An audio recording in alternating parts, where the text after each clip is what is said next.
Planning a solo cruise can be pretty overwhelming, especially if you are neurodivergent or you're discovering that you're neurodivergent. This is the second video in a series where I talk about the process of planning and booking and experiencing a cruise as a person who prefers something a little less high energy. Mistake number one is not choosing the right cruise line and the right cruise ship. Already sort of shortlisted cruise lines that I think could be good for solo cruisers that don't want too much of a crazy experience, but I've gone and broken these down a little bit further for you. Mostly, you're going to want to look for smaller ships or medium sized ships. That's not to say you wouldn't have fun on the larger ships. It just might mean you need to spend more time in your cabin to recover. Norwegian Cruise Lines is particularly solo friendly, and I have cruised Royal Caribbean, and they're also pretty solo friendly. In almost all cases, there will be some sort of solo travelers meetup, and for that, I definitely recommend looking for the Facebook group that goes with that cruise that you're planning, as well as Cruise Critic website has a roll call for each cruise. So it's possible to identify who's traveling solo up front. Also, quick note that solo doesn't mean single. Generally, a solo cruiser means that they're not traveling with their romantic partner.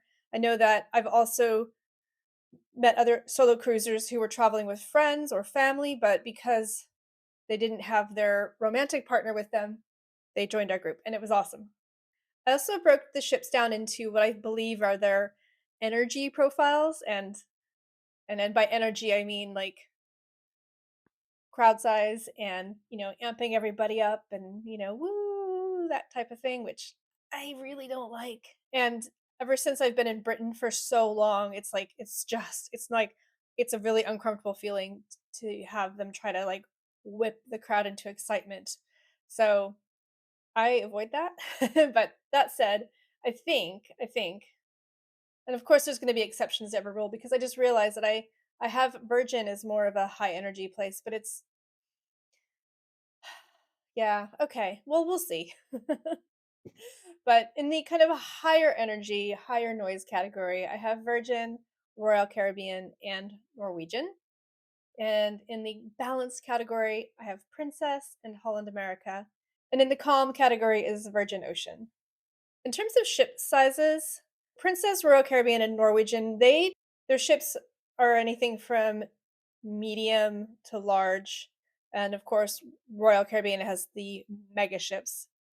So probably avoid those. Both Virgin and Holland America have more medium-sized ships. Viking Ocean has tends to have quite smaller ships. So, take that information and do what you like with it. Lastly, it's also a good idea to choose ships based on their level of accommodations that they offer. So, the ones I mentioned all seem to offer at least some basic levels of accommodations. I haven't experienced them all yet. And so, future videos, I mean, we're talking maybe years in the future, I'd like to have covered all of them, but we'll see. The next mistake is not accounting for your full budget. Obviously, you have your cruise fare, and depending on the cruise line, it'll include different things: your accommodation, your all of your basic food and drinks, and and also things like entertainment, activities, on the ship. By the time you see this video, it will be January, which is the start of what's known as wave season. But basically, January, February, March is a period of time when a lot of the cruise lines have extra discounts because they're trying to fill up their ships for the whole year. So this is a good time to start shopping and planning for your next cruise. There's a really cool website called Cruiseplum that lets you set trackers to keep an eye, basically to track a cruise fare to see if it goes up and down. And we'll link that in the description. Aside from the cruise fare, other potential costs you might be running into are things like drink packages, excursions, gratuities, Wi Fi, and other extras. For example, some cruise lines have photography that they like to charge extra for. Others have activities they charge for, like, for example, something like the Flow Rider on Royal Caribbean, that's usually extra, um, unless you're doing a Trans-Pacific and then they didn't charge for that. Not that I did it anyway. Um, but yeah, sometimes they'll be selling art, inside the gym. There's usually some kind of upsell going on in some of these cruise lines with the bigger ships. And yeah, spa, that type of thing. When I'm traveling solo, as a rule of thumb, I don't pay for drink packages and I don't pay extra for the specialty dining because I'm just not going to get use out of it. And there, I do like a drink. Don't get me wrong, but to be honest, they're pretty expensive and I won't get the full use out of it. So I remember thinking I would have to have about 11 alcoholic drinks a day, which is a lot. A lot of these packages, they also include things like soda and coffee. But again, I don't drink a ton of those things. Like I might have one coffee and one soda, but that's the absolute max. So it's not good value for me personally. My if you drew If you Google cruise drinks package calculator, there will be several that pop up. And the best one to choose might depend on what cruise lines you're thinking of, but that's actually been pretty helpful. So I mentioned excursions. The the safest thing to do, especially if you're not used to cruising, is to book an excursion through the cruise line. It's going to cost more, but it comes with that peace of mind knowing that they're going to guarantee you to get back at the ship. And I'll talk about excursions more I'll talk about excursions more specifically in just a minute. Gratuities are part of the cruising experience, and depending on which market you purchased your cruise in, it might be included, it might be an extra. That's something that you'll have to see for yourself. A lot of people also like to tip for service that was above and beyond, so especially like your room attendant and like a bartender. If you get a favorite bartender, get to know their name. Honestly, it's worth it. And they're always been really nice people. Nice having a friendly face that you see around and, someone to say hi to. So the Wi-Fi packages. For a safety point of view, I would recommend having some kind of Wi-Fi or connection, at least when you're in ports. But if you were on a cruise that had like a string of sea days, I don't know, it's probably a good idea to have a Wi-Fi package. Now, I my ne- my next cruise is heavily port based, so I think we'll be within the sight of land pretty much every day. So it'll be interesting to see how well my eSIM works. But anyway, I specifically recommend Saley eSIMs, and the reason why is because, well, it's fast, and also you can buy data for a region or for a particular country. I mean, you might want to have data for a region if your cruise is going through different countries. In other cases, it's not going to matter. Saley only works when you're within range of a cell tower that's on land. And I do know that there is another eSIM company that has coverage when you're at sea, but it's a lot more money. So I haven't purchased one and I haven't tried it yet. It's one of these tough ones because you don't know how well it's going to work until it's kind of too late. Of course, you can always buy a Wi-Fi package once you're on board, but the best deals are if you buy them in advance. Oh, the other one I forgot to mention is laundry. So laundry, it depends on the cruise ship. The cruise ships I've all been on, no guest laundry. So basically, your choices are to hand wash, have it sent to be cleaned by the crew, or, well, I guess those are the only two options unless you're going to wear dirty clothes. Cruising is the one type of travel where you're not hugely penalized having extra bags because, especially if you're just going from your home to the ship and then from the ship back to your house again, like you're typically not going to be dragging your bags all over. So you could bring a little bit of extra clothing. Um, Personally, I like to hand wash, but I also know that it takes a little bit of extra discipline to keep on top of it. I used the balcony a lot for drying my laundry, but things can get lost. My neighbor lost some underpants last year.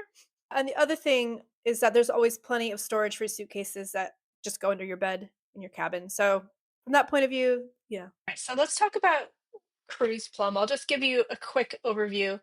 Basically, it's a search engine specifically for cruises. They don't do any booking, and you can see you can read a little bit about them, but I want to show you the search. This is the best one I found for solo travel. It also has the most sensible set of filters. So it only talks about Canada and US at the moment, but it's just for pricing. I can't say for certain, but if there is a discount represented here, it's probably also represented on the cruise line's website. So you just wait for it to download the information for your market, and then you get to start filtering. So right now, that's over 1,000 pages of cruises you could look at. Let's bring it down to a manageable list. The filters that I use the most are I tend to do the monthly calendar, maybe cruise length, say if I don't want anything over 14 days, and then probably region. I've also definitely used the embark port and debark. So let's pretend for a minute I'm going to do an Alaskan cruise. So I can click this button here to see everything in North America, but I want to just do Alaska. Okay, so look, we're down to 13 pages already. Awesome. Happy days. And if I wanted to specifically stick to the cruise lines that I've already mentioned. Okay. So just by selecting those, it automatically filters. So now we're down to 9 pages. Okay, so the main thing I wanted to show you is that, as you know, I've selected one passenger. So they have this column here called cabin price per day, and you can just switch between highest to lowest. So that's the highest first. Let's do the other way around. So lowest here. So we have $140 a day, and that is on a 7-day cruise going from Anchorage to Vancouver. It's true that the one ways tend to be a little bit cheaper, and I don't know why that is, but yeah, obviously you'll have to pay for flights that stop in one city and then leave from another, but that's generally not a big deal, especially if you're on more budget airlines. There's no real penalty for that. And you would book what's called an open jaw ticket for that, or a multi-city ticket. The next mistake is not planning for sensory comfort. Of course, there's going to be noise and vibration because you're on a giant motorized ship. But I actually think the motion of the cruise ship is really nice. You kind of feels like you're getting rocked to sleep. And the engine noise isn't so bad, especially maybe in more modern ships. I guess the noises are isolated better. But regardless of the age of the ship, you're going to want to use a deck plan to choose a cabin that is away from, as much as possible, all of the things that can cause noise. So that's things like restaurants, elevators, nightclubs, maybe even the pool deck.